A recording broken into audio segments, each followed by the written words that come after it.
Hello, કેમ છો મિત્રો? આજે હું બનાવું છું કાઠિયાવાડી ગુજરાતી આખી ડુંગળીનું શાક. મસાલો પીસીને તૈયાર રાખ્યો છે. આપણા જે રસોડાના બેઝિક મસાલા હોય છે એ જ બધા નાખ્યા છે.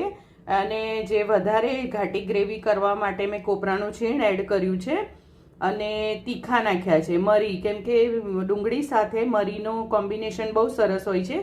અને આપણે જ્યારે વઘાર કરશું ત્યારે આખી મેથી નાખીશું.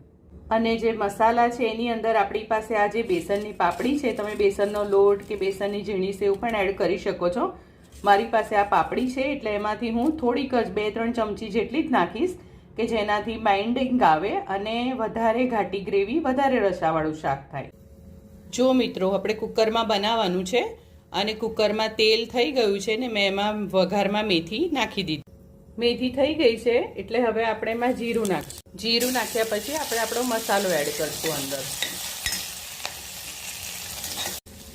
મસાલામાં આપણે ખલ ધોયેલું થોડું પાણી નાખી દઈશું એટલે મસાલો આપણો બળે નહીં. મસાલામાં તેલ છૂટું પડી ગયું છે એટલે આપણે એમાં આખી ડુંગળી એડ કરશું, મિક્સ કરશું.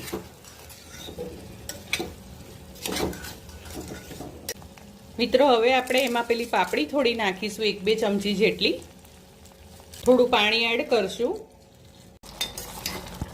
હવે આપણે પ્રેશર કુકર બંધ કરી દઈશું. કોથમીર આપણે નાખીને 3 સીટી વિસલ લઈ લઈશું. જુઓ મિત્રો, કેટલું સરસ રસાવાળું તરીવાળું શાક બન્યું છે.